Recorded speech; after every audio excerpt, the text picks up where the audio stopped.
The congregation built from early in the morning. 50,000 people coming to the Vatican to bid a farewell to Benedict, the first pope to resign from his job in 6 centuries. It was a full papal funeral in all but name, and what was so notable, Benedict's service was overseen by his own successor, Pope Francis, himself now hindered by ill health but determined to lead the way.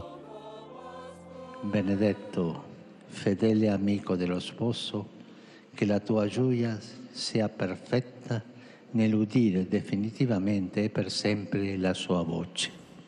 And among the dignitaries, the leader of the Catholic Church in Britain, blessing mourners here and acclaiming Benedict. Anybody who met him came away with that sense of a man who was warm, who was courteous, to whom you could relate, no matter the difficulties that were being tackled. And I think that's what spread, as it were, among people today.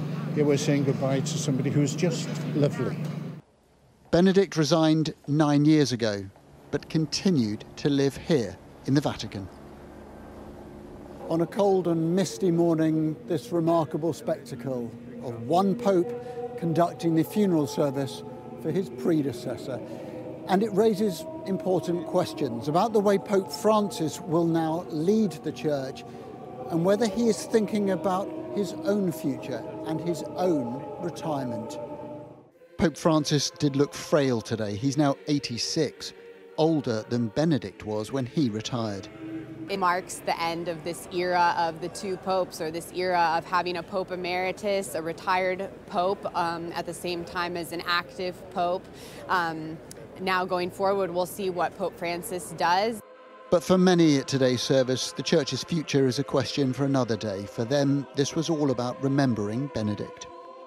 You could see him practically defending the faith by thoughts, by actions, and by writing, of which, through his writings, is like a legacy left for the Church.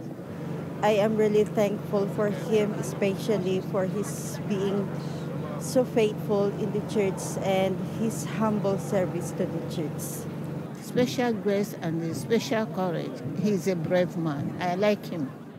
This was the moment when one pope kissed goodbye to another and the world bid farewell to Benedict.